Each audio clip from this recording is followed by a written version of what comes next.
Bem-vindos a uma jornada fascinante pela história do Brasil, uma nação que é sinônimo de diversidade, riqueza cultural e beleza natural. Hoje, vamos mergulhar em um dos capítulos mais importantes dessa história, a independência do Brasil. Em um tempo em que o Brasil era uma colônia de Portugal, sua gente enfrentava desafios. Altos impostos, restrições à liberdade e uma exploração econômica que parecia nunca ter fim. Uma série de eventos no outro lado do Atlântico, com Napoleão Bonaparte no centro do palco, lançaria o Brasil em uma jornada rumo à independência. E, no centro dessa reviravolta histórica, encontramos uma figura carismática e controversa, o príncipe Dom Pedro.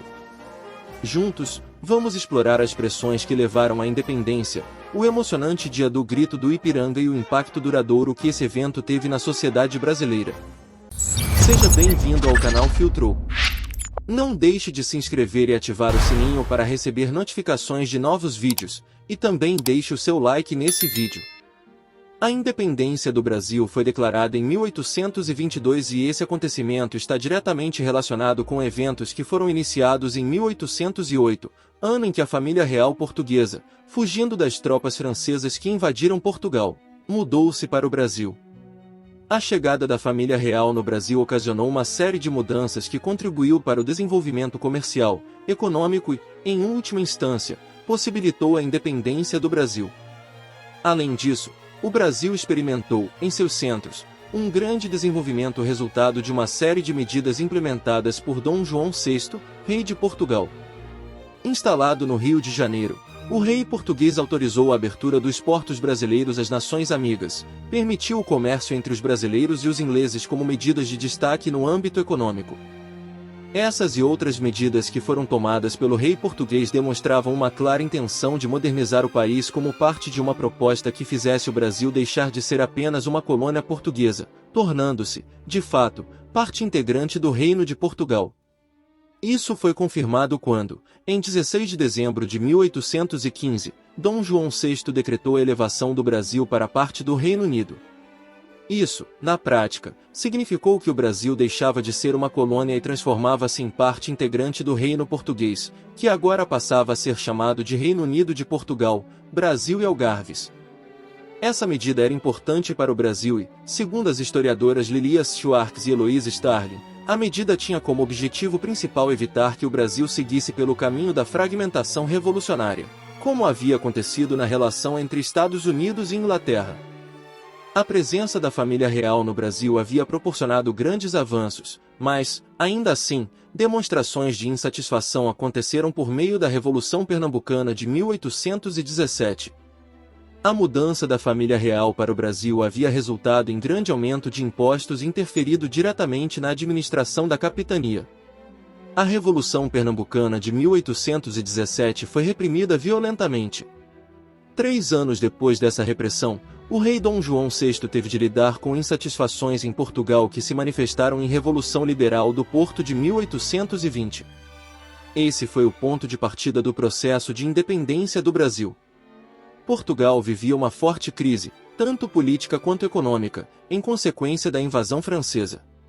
Além disso, havia uma forte insatisfação em Portugal por conta das transformações que estavam acontecendo no Brasil, sobretudo com a liberdade econômica que o Brasil havia conquistado com as medidas de Dom João VI. A Revolução Liberal do Porto eclodiu em 1820 e foi organizada pela burguesia portuguesa inspirada em ideais liberais. Um dos grandes objetivos dos portugueses era o retorno do rei para Portugal. Na visão da burguesia portuguesa, Portugal deveria ser a sede do Império Português. Outra reivindicação importante dos portugueses foi a exigência de restabelecimento do monopólio comercial sobre o Brasil. Essa exigência causou grande insatisfação no Brasil, uma vez que demonstrava a intenção dos portugueses em permanecer com os laços coloniais em relação ao Brasil. O rei português, pressionado pelos acontecimentos em seu país, resolveu retornar para Portugal em 26 de abril de 1821. Na viagem de Dom João VI, cerca de 4.000 pessoas retornaram para Portugal. O rei português, além disso, levou para Portugal uma grande quantidade de ouro e diamantes que estavam nos cofres do Banco do Brasil. Com o retorno de Dom João VI, Pedro de Alcântara tornou-se regente do Brasil. O processo de independência do Brasil aconteceu, de fato, durante a regência de Pedro de Alcântara no Brasil. As cortes portuguesas tomaram algumas medidas que foram bastante impopulares aqui, como a exigência de transferência das principais instituições criadas durante o período joanino para Portugal, o envio de mais tropas para o Rio de Janeiro e a exigência de retorno do príncipe regente para Portugal. Essas medidas, junto com a intransigência dos portugueses, no decorrer das negociações com representantes brasileiros, e do tratamento desrespeitoso em relação ao Brasil, fizeram com que a resistência dos brasileiros com os portugueses aumentasse, e reforçou a ideia de separação em alguns locais do Brasil, como no Rio de Janeiro. A exigência do retorno de Dom Pedro para Portugal resultou em uma reação instantânea no Brasil. Em dezembro de 1821, chegou a ordem exigindo o retorno de Dom Pedro para Portugal e, como consequência disso, surgiu o Clube da Resistência. Em janeiro de 1822, durante uma audiência do Senado, um documento com mais de 8.000 assinaturas foi entregue a Dom Pedro. Esse documento exigia a permanência do príncipe regente no Brasil. Supostamente motivado por isso, Dom Pedro disse palavras que entraram para a história do país: como é para bem de todos e felicidade geral da nação, estou pronto, diga ao povo que fico. Os historiadores não sabem ao certo se essas palavras foram mesmo ditas por Dom Pedro. De toda forma, esse acontecimento marcou o dia do fico. Os historiadores afirmam que, em janeiro de 1822, ainda havia um desejo em muitos em permanecer o vínculo com Portugal. A sucessão dos acontecimentos nos meses seguintes foram responsáveis por incitar no Brasil a ruptura com Portugal, uma vez que, como mencionado, isso não era certo em janeiro de 1822. Ao longo do processo de independência, duas pessoas tiveram grande influência na tomada de decisões de Dom Pedro: sua esposa, Maria Leopoldina, e José Bonifácio de Andrada e Silva. O rompimento ficou cada vez mais evidente com algumas medidas aprovadas no Brasil. Em maio de 1822, foi decretado Cumpra-se, medida que determinava que as leis e as ordens decretadas em Portugal só teriam validade no Brasil com o aval do príncipe regente. No mês seguinte, em junho, foi determinada a convocação de eleição para a formação de uma Assembleia Constituinte no Brasil. Essas medidas reforçavam a progressiva separação entre Brasil e Portugal, uma vez que as ordens de Portugal já não teriam validade aqui conforme determinava o Cumpra-se. Além disso, esboçava-se a elaboração de uma nova Constituição para o país com a convocação de uma Constituinte. A relação das cortes portuguesas com as autoridades brasileiras permaneceu irreconciliável e prejudicial aos interesses dos brasileiros. Em 28 de agosto de 1822, ordens de Lisboa chegaram ao Brasil com a mensagem que o retorno de Dom Pedro para Portugal deveria ser imediato. Além disso, anunciava-se o fim de uma série de medidas em vigor no Brasil e tidas pelos portugueses como privilégios, e os ministros de Dom Pedro eram acusados de traição. A ordem, lida por Maria Leopoldina, a convenceu da necessidade do rompimento com Portugal e, em 2 de setembro, organizou uma sessão extraordinária, assinou uma declaração de independência e a enviou para Dom Pedro, que estava em viagem a São Paulo. Um mensageiro, chamado Paulo Bregaro, alcançou a comitiva de Dom Pedro, na altura de São Paulo, quando estavam próximos ao rio Ipiranga. O príncipe regente leu todas as notícias e ratificou a ordem de independência com um grito às margens do rio Ipiranga, conforme registrado na história oficial. As cortes de Portugal querem nos escravizar. De hoje em diante, as nossas relações estão cortadas. Eu nada mais quero do governo de Lisboa, nenhum laço nos animais. Pelo meu sangue, pela minha honra e pelo meu Deus, juro promover a independência do Brasil. Independência ou morte! Independência ou morte! O 7 de setembro não encerrou o processo de independência do Brasil. Esse processo seguiu-se com uma guerra de independência e nos meses seguintes acontecimentos importantes aconteceram, como a aclamação de Dom Pedro como imperador do Brasil, no dia 12 de outubro, e sua coroação que aconteceu no dia 1º de dezembro. A declaração da independência do Brasil acirrou mais ainda os ânimos e mostrou aqueles que estavam do lado dos brasileiros e aqueles que estavam do lado de Portugal. À medida que a notícia foi se espalhando, as províncias brasileiras foram demonstrando seu apoio à separação, mas algumas províncias decidiram resistir. Sendo assim, a grande causa da Guerra de Independência foi a rejeição à independência do Brasil por parte de algumas províncias e a manutenção da lealdade dessas províncias a Portugal. Para garantir a integridade do território brasileiro, uma guerra foi iniciada contra essas províncias que escolheram se manter leais a Portugal. Ao todo, os conflitos relacionados com a Guerra da Independência do Brasil se estenderam de 1822 a 1824 e foram travados isoladamente em cada uma das províncias que se mantiveram leais a Portugal.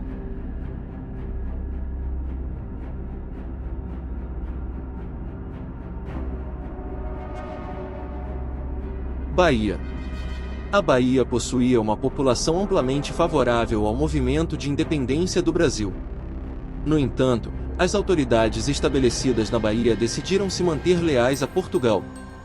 As tropas locais eram lideradas por Madeira de Melo, que usou a força para conter aqueles que apoiavam a independência na Bahia. A violência dos confrontos em Salvador fez com que muitas pessoas fugissem para o recôncavo baiano e de lá organizassem a resistência para fazer com que a Bahia expulsasse os portugueses. Portugal enviou mais tropas para a Bahia, e o Brasil enviou o general francês Pedro Labatut e suas tropas para reconquistar Salvador. As tropas de Labatut foram até Maceió, caminhando até Salvador, onde conseguiram derrotar os portugueses, expulsando-os em 2 de julho de 1823. Piauí e Maranhão. No Piauí, as autoridades portuguesas não aceitaram a independência do Brasil e mantiveram sua lealdade a Portugal. O governador da província, João José da Cunha Fidié, decidiu usar suas forças para manter o Piauí sob controle de Portugal. Um movimento rebelde nasceu nas cidades de Oeiras e Parnaíba, o que levou a um dos maiores conflitos da Guerra da Independência, a Batalha de Genipapo. As tropas de Fidié saíram como vencedoras nesse conflito, mas anunciaram sua rendição depois que a adesão à independência se espalhou pelo Maranhão e Piauí. A rendição de Fidié fez o conflito ser encerrado no Piauí.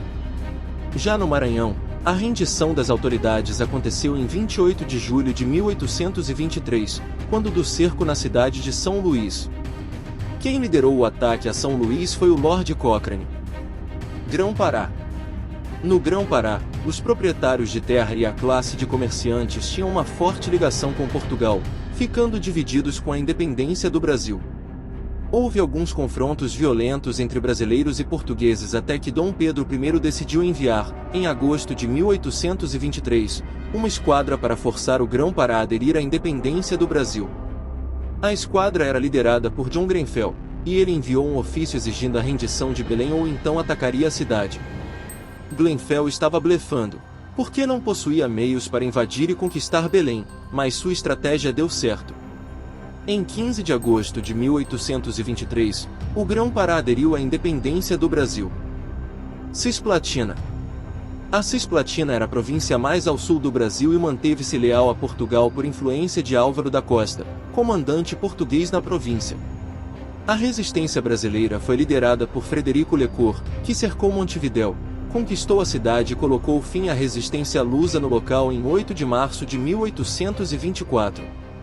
A província, no entanto, manteve-se rebelde ao poder brasileiro e, um ano depois, iniciou uma revolta que resultou na independência da Cisplatina e sua transformação no Uruguai em 1828.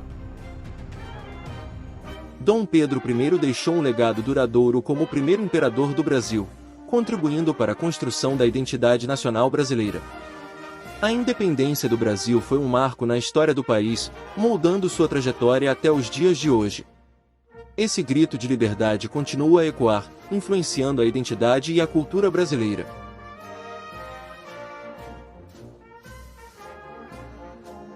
Hoje, o Brasil é uma nação vibrante, rica em cultura, tradições e pessoas incríveis. É o resultado de séculos de história, com a independência como um dos capítulos mais significativos. Agradecemos por nos acompanhar nesta jornada pela história. Se você gostou deste vídeo, deixe nos comentários e compartilhe com os amigos. Não esqueça de deixar o seu like e se você ainda não se inscreveu, se inscreva e ative o sininho para ficar por dentro de tudo que rola aqui no canal Filtrou. Até o próximo vídeo.